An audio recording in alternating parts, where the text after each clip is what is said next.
Hey, happy, beautiful, amazing day. Dr. Bob Rakowski here, asking a very compelling question. Literally, is this quarantine strategy making things worse? Is it killing people? Top immunologists said that that would be the case, but now the data is in the scientific journal. I try to be right down the middle, not too aggravated, angry, really mad, but this data probably is going to really make you angry. Let's get the update first. We have 2 million people infected around the planet. They're calling it 135,000 deaths. You know, New York just called out a whole bunch of people that died in their home and said they were probably COVID deaths and added to the statistics. Why'd they die at home? They were afraid to go outside. Why'd they die at home? Maybe they were afraid to go to the hospital. Maybe they felt chest pain and they said, I'll take my chances here at home, then go into the hospital. We will probably never know those answers. Seasonal flu has killed 141,589. Those numbers have dropped off dramatically as these COVID numbers rise. It almost seems like COVID deaths are replacing seasonal flu deaths. HIV, nearly 500,000 people. That's a scourge. We need to focus on that. Malaria, 285,000 people, another scourge. But where is this data? Well, I guess we'll look at the timelines first. World Health Organization lead researcher, epidemics rise and fall. That's been every epidemic ever. The world has apparently peaked and fallen. US peaked and fallen. Italy peaked and fallen.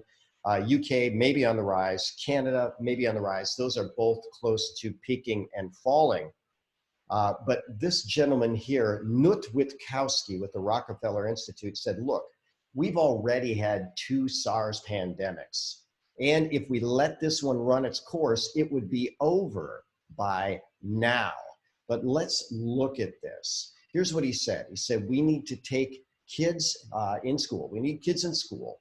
They have very low risk and they will create herd immunity. Then we can protect the elderly and the frail.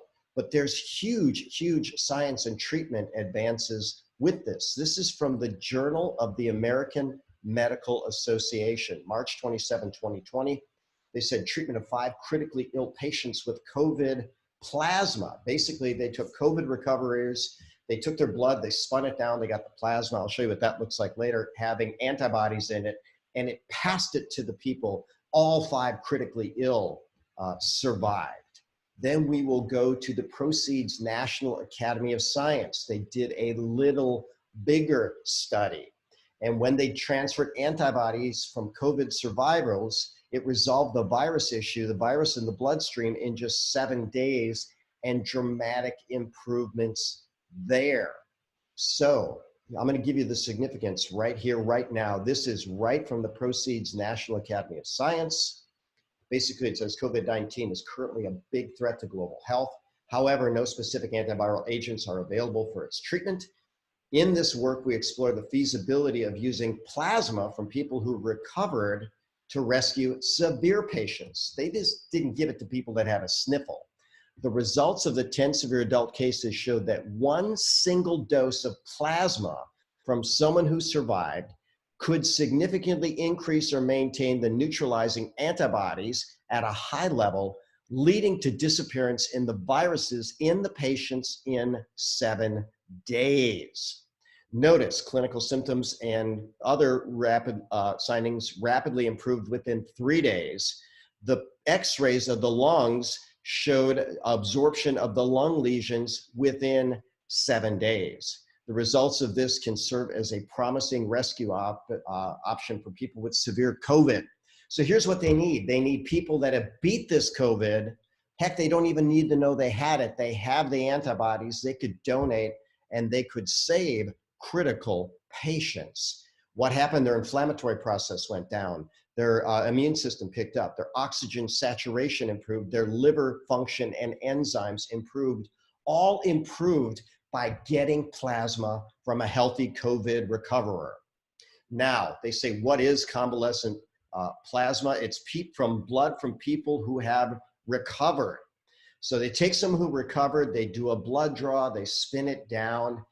They're actually not recommending it for prophylaxis. They're recommending it for therapy for people who are severely infected and in trouble.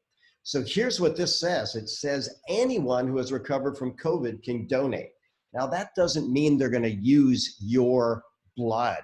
Let's say if you had hepatitis or if you had HIV, they're probably not going to use your blood. But they can take plasma from anybody who recovered and give it to anybody who's dying. And those two studies, 100% effectiveness. 100% effectiveness. Oh, by the way, is this something new? No, this was the Journal of the American Medical Association in 1919 when they looked at the Spanish flu. This treatment is over 100 years old. But yet we've got people that are saying, no, we need to make this vaccine from this virus. You know what the vaccine from the virus is? Get healthy people that beat it, create herd immunity, and share that immunity with the population. I can't state more strongly.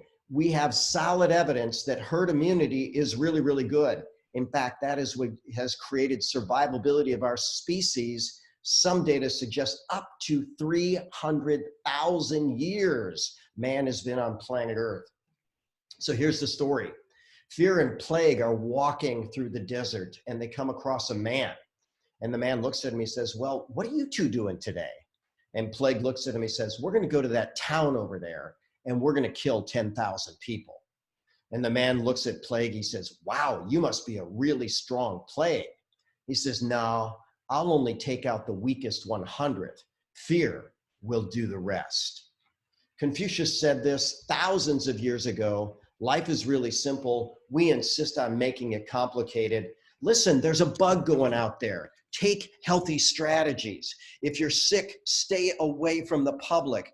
If you're healthy, it is your duty to mingle, to get this bug, to beat it, and then to share your health with the world. I'm Dr. Bob Rakowski, angry today, but knowing that we can all be happy, healthy, and successful.